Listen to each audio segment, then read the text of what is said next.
Good afternoon, class. Good afternoon. Our lesson for today is about promissory notes and checks.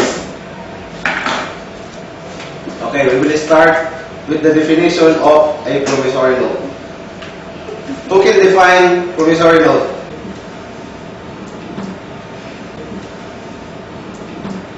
I feel good. I knew that I would not.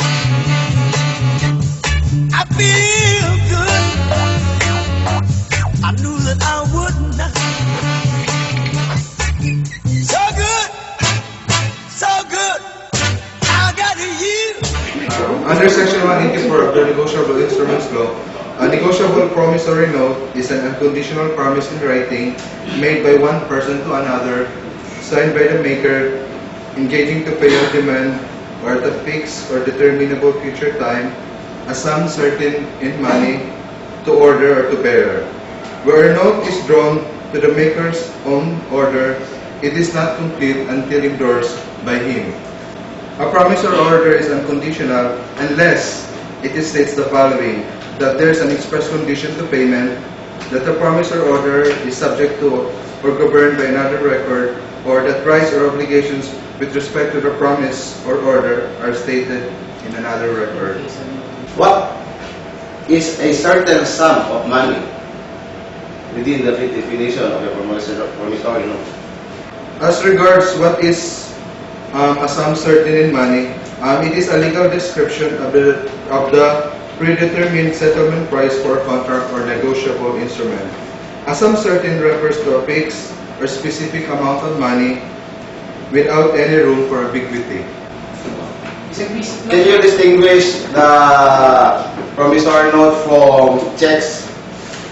As to the distinction of a promissory note and a bill of exchange, as to the parties involved, we have under the bill of exchange or a check is that there are three parties involved to that instrument. So we have the drawer, the drawee, and the payee. And in a promissory note, we only have two parties. We have the maker and the payee.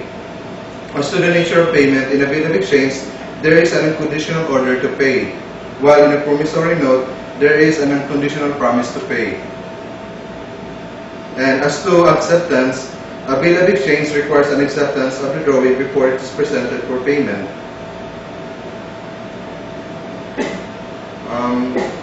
While a promissory note does not require any acceptance, since it is signed by the persons or the persons who are liable to pay.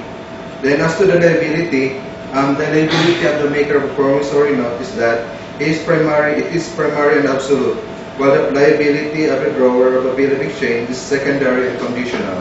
It is only when the drawee fails to pay that the drawee would be liable as a surety. Then as to the notice of dishonor, in case of dishonor of bill of exchange, either due to non-payment or non-acceptance, notice must be given to all persons liable to pay. But in the case of a promissory note, notice of dishonor to the maker is not necessary. I believe those are the major distinctions between a promissory note and a bill of exchange. I think that would be all, sir. Okay, thank you, Ando. Please sit down. Who can define checks? Sir. Okay, Rhea. Under Section 185 of Negotiable Instruments Law, check is defined as a bill of exchange drawn on a bank payable on demand. It has also been defined as a written order addressed to a bank or persons carrying on the business of banking by a party having money in their hands, requesting them to pay a presentment to a person named therein or to his order or to bear a name of sum of money, sir. What are the characteristics of checks? There are 5 characteristics of check. The first is it is an unconditional order. Second, drawer upon a specified banker. Third, signed by the maker. Fourth, amount in words and figures. And lastly, payable on demand, sir. I used to bite my tongue and hold my breath, scared to rock the boat and make a mess. So I said quietly, agreed politely. You held me down, but I got up, already brushing off Okay, thank you, Rhea. Now, who can enumerate the types of checks? Sir, yes sir. Oh, Okay, go ahead, Billy Boys. You can tell the world you never was my girl. You can burn my clothes when I'm gone.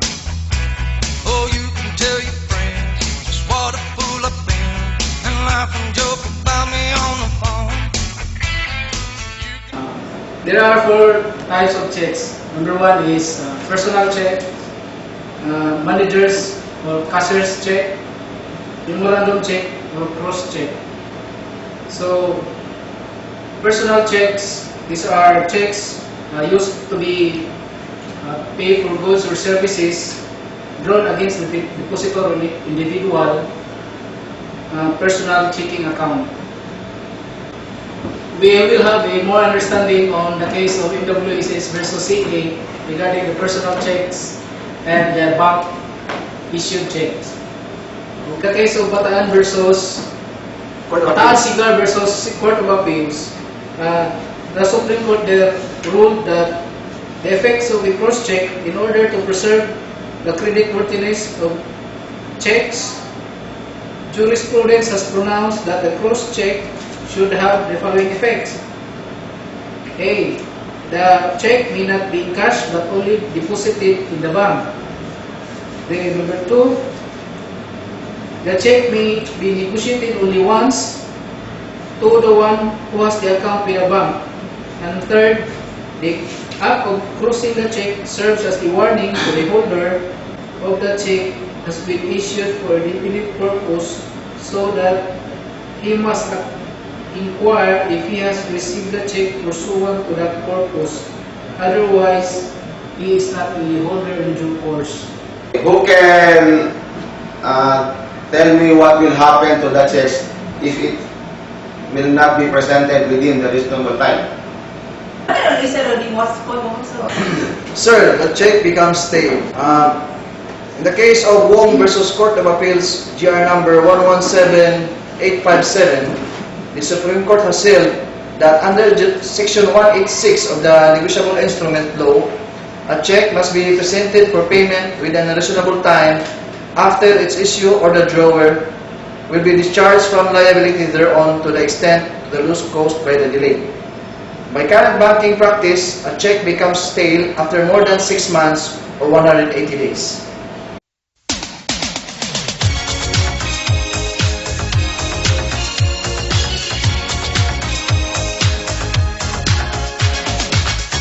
We're no strangers to love. You know the rules, and so do I. I've still commitments while Now tell me, what is the effect of the certification of check by the bank? Sir, certification is equivalent to acceptance.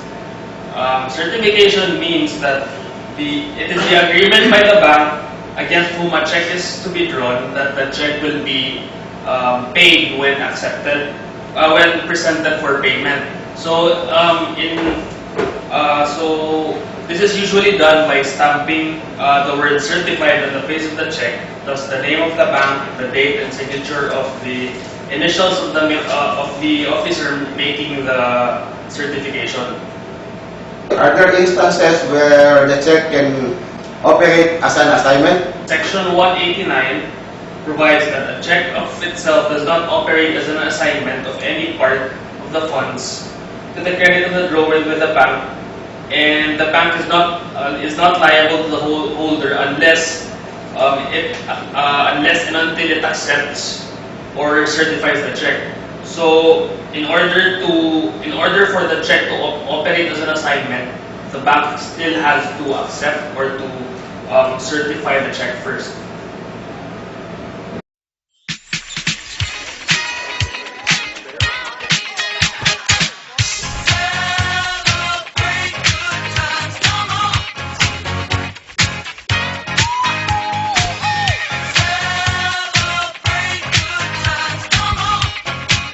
let's celebrate.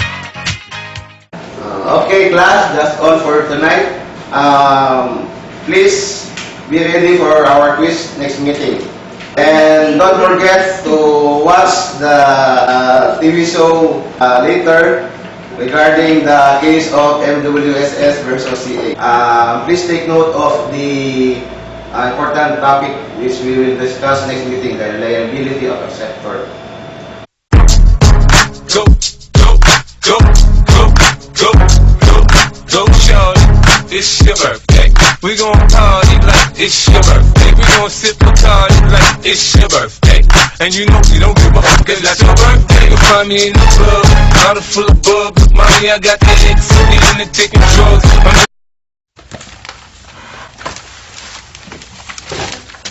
오빤 강남스타일 낮에는 따사로운 인간적인 여자 커피 한 잔에 여유를 아는 품격 있는 여자 밤이 오면 심장이 뜨거워지는 여자 그런 반전 있는 여자 To summarize the discussion, what is a promissory note? A negotiable promissory note is an unconditional promise in writing made by one person to another, signed by the maker, engaging to pay on demand, or at a fixed or determinable future time, a sum certain in money, to order, or to bearer. What is a check? A check is a bill of exchange drawn on a bank payable on demand. Within what time check must be presented? The check must be presented within a reasonable time after its issue, otherwise the drawer will be discharged from liability to the extent of the loss caused by the delay. What is the effective certification of check? certification of check is equivalent to an acceptance. The holder of a check who procures it to be accepted or certified, makes the drawer and all endorsers discharge from liability thereon. The check itself does not operate as an assignment of the funds to the credit. The bank is not liable to the holder until it accepts or certifies the check. Thus, in order to assign the funds to the credit of the drawer, the check has to be accepted or certified.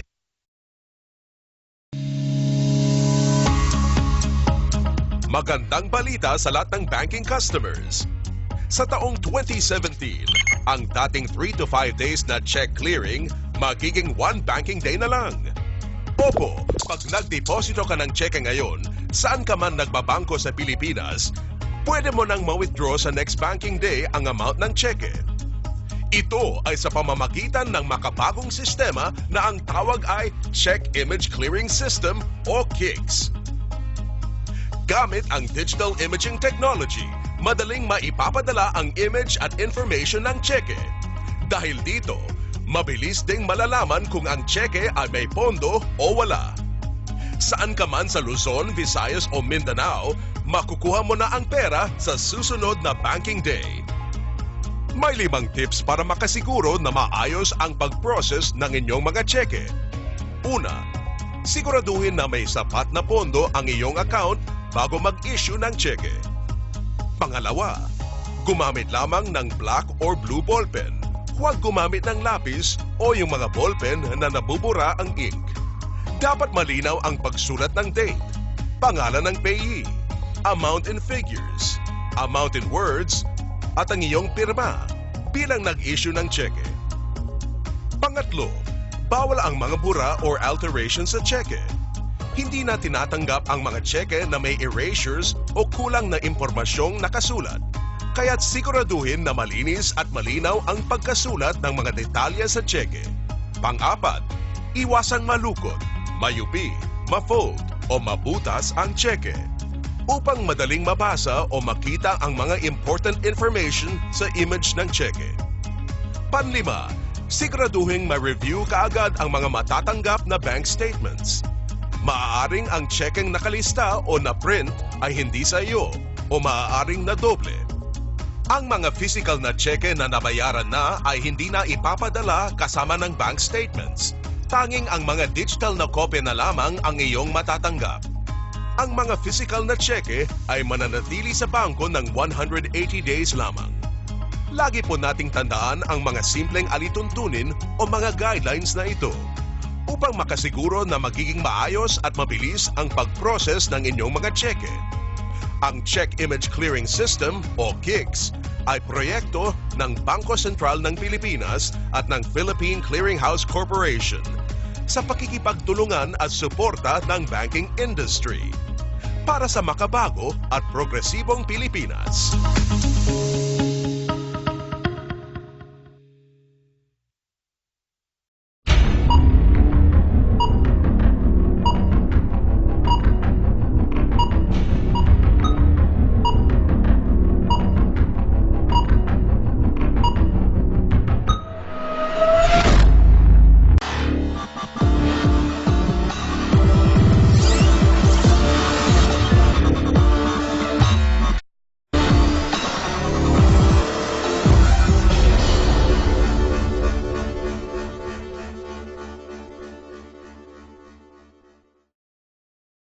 Metropolitan Waterworks and Sewerage System or MWSS is a government-owned and controlled corporation created under Republic Act No. 6234, as the successor in interest of the defunct NWSA.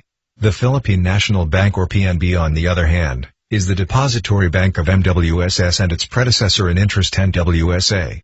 Among the several accounts of NWSA with PNB, is NWSA account number 6, otherwise known as account number 381777 and which is presently allocated number 0105000281. During the months of March, April and May 1969, 23 checks, a total of 320,636 pesos and 26 centavos, were prepared, processed, issued and released by NWSA, all of which were paid and cleared by PNB, and debited by PNB against NWSA account number 6.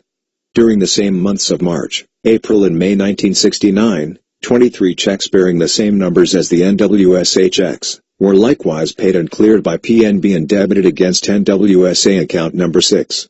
This time the total amount is 3,457,903 pesos.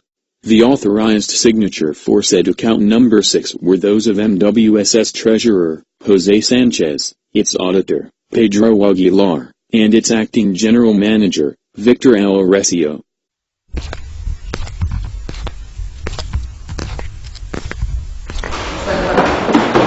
Basta.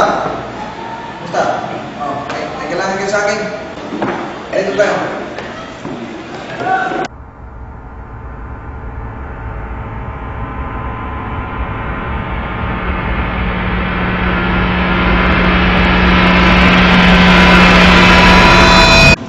Brother Martin, I've heard you are now working at Nawasa. Yes, I'm assigned in the Treasury Department. Actually, I need your help. I have signed contract for an overseas job. Because of that, I have to pay placement fee for me to be able to work abroad. Unfortunately, I don't have enough money in hand. I am wondering if I can borrow sufficient money for the placement fee from you. Brother Martin, I also need a very big amount for I have a very big problem, so I need to pay for the tuition of my child.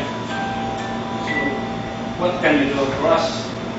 I am sorry, but I don't have enough money as well. But I have an idea on how we can get a huge amount of money. I am assigned in the Treasury Department. The checks of Nawasa are being open to unauthorized persons. The checks, right there, can easily be found on top of the table. I observe that they don't provide any control regarding the paper used in the printing of checks and other security measures needed to safeguard the checks. So what's the plan? I am thinking of forging their checks and subsequently deposit to our fictitious account.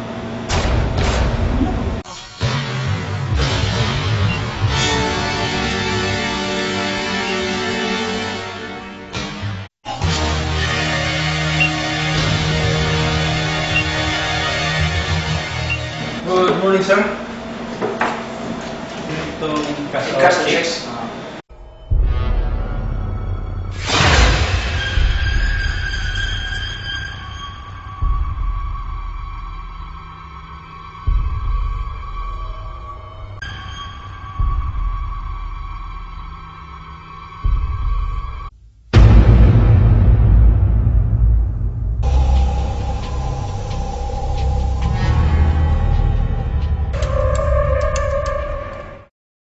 The 23 forged checks were deposited by the payees Raul Dizon, Arturo Sison and Antonio Mendoza in their respective current accounts with the Philippine Commercial and Industrial Bank, or PCIB, and Philippine Bank of Commerce, or PBC.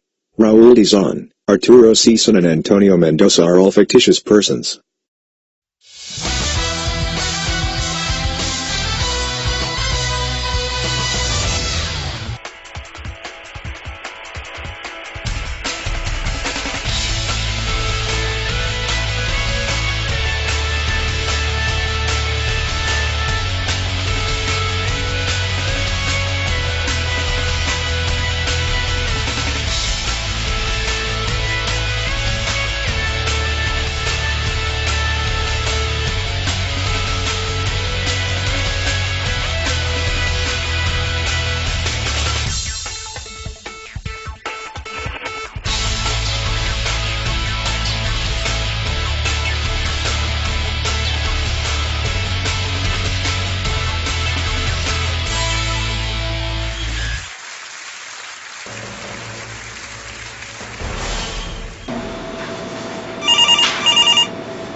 Hello.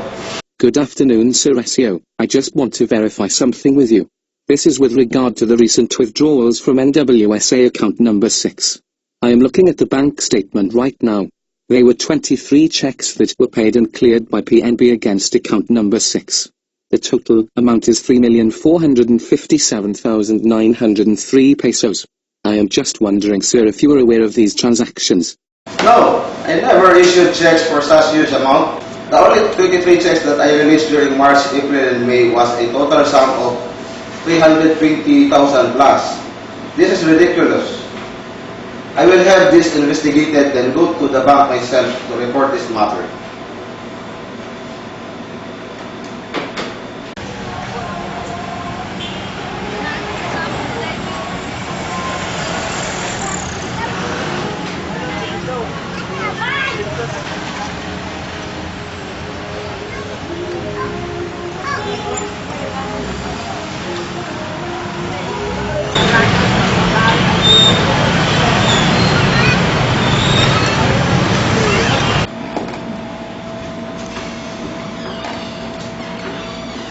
Good morning, sir. Good morning, sir. I am here to make a complaint. This is with regards to the 3 million plus amount debited to my account. Actually, I never authorized. There is an NBI report already that those 23 checks were forged. The pages of the checks were fake persons. So I am now requesting the restoration of the said amount to my account. Well, thank you for bringing that matter to us, sir. However, we are unable to get the amount back to your account because the checks on its face were regular, and which includes the genuineness of the signatures of the NWSA officers. And there was nothing on its face that aroused suspicion as to the genuineness of the instrument, sir. This can't be happening. The prime duty of the bank is to ascertain the genuineness of the signature of your depositor of the check. Being a depositor, I am entitled to such supposed to be diligence on your part. It is expected on your part to employ reasonable business prudence in accepting and cashing a check presented to you. You pay a forged check, it must be considered as making the payment out of your own funds. Well, I'm really sorry, sir. There is really nothing we can do about this, sir. So, if that is the case, I will sue you. We will let the courts decide, sir. Thank you. In view of the refusal of PNB to credit back to account number 6, the said total sum of 3,457,903 pesos, MWSS filed the instant complaint before the Court of First Instance of Manila. The court rendered judgment in favor of the MWSS. The Court of Appeals reversed the decision of the Court of First Instance of Manila and rendered judgment in favor of the respondent Philippine National Bank. The appellate court applied Section 24 of the Negotiable Instruments Law. I had a conversation with Mr. Oitenko from the Treasury Department at the NWSA as part of our investigation. He told me that his office is quite open to any person known to him or his staff members that the check writer is merely on top of his table. Relying on his statement, I have all reasons to believe that this fraudulent act was inside job or one holding inside connivance at NWSA. The serial numbers of the checks in question conform with the numbers in current use of NWSA, aside from the fact that these fraudulent checks were found to be of the same kind and design as that of NWSA's own checks. While knowledge as to such facts may be obtained through the position of NWSA check of current issue, an outsider cannot, or without information from the inside, cannot possibly pinpoint which of NWSA's various accounts has sufficient balance to cover all these fraudulent checks. None of these checks were dishonored for insufficiency of funds. Based on your investigation, do you believe that there is negligence on the part of NWSA? I believe so. At the time the 23 checks were prepared, negotiated, and in cash, the petitioner was using its own personalized checks instead of official PNB commercial blank checks. We observed also that there is some laxity and loose control in the printing of NWSA checks.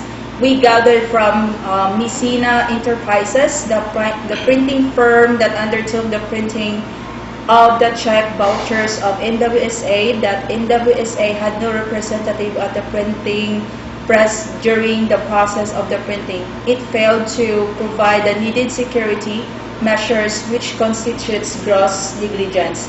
On the other hand, another factor which facilitated the fraudulent encashment of the 23 checks in questions was the failure of NWSA to reconcile the bank statements with its own records. The bank statements are to be delivered to a certain Mr. Emiliano Zaporteza. He was unreasonably delayed in taking prompt deliveries of the said bank statements and credit and debit memos. As a consequence, he failed to reconcile the bank statement with NWSA's records. This negligence was therefore the proximate cause of the failure to discover the bogus checks. The Supreme Court ruled that even if the 23 checks in question are considered forgeries, considering the petitioner's gross negligence, it is barred from setting up the defense of forgery under Section 23 of the Negotiable Instruments Law. It cannot fault PNB for not having detected the fraudulent encashment of the checks because the printing of NWSA's personalized checks was not done under the supervision and control of the bank. There is no evidence indicating that because of this private printing, NWSA furnished the bank with samples of checks or took other precautionary measures with the PNB to safeguard its interests.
Section 189 provides that a check of itself does not operate as an assignment of any part or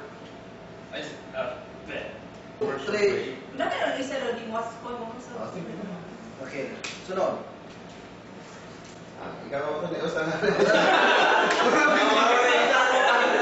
The negotiable instruments law.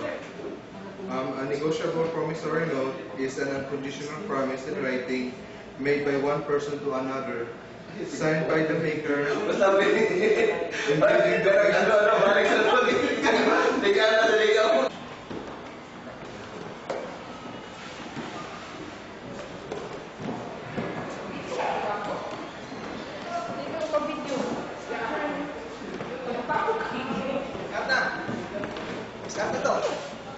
Balik sa Vicky, si Rhea kayo nakita nag-video-video.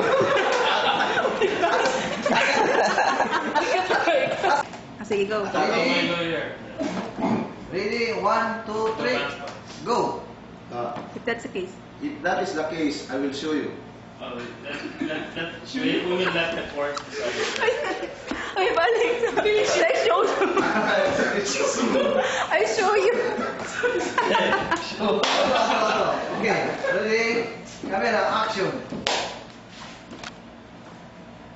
Those 23 checks were forged. The pages of the checks were fictitious persons. Fictitious.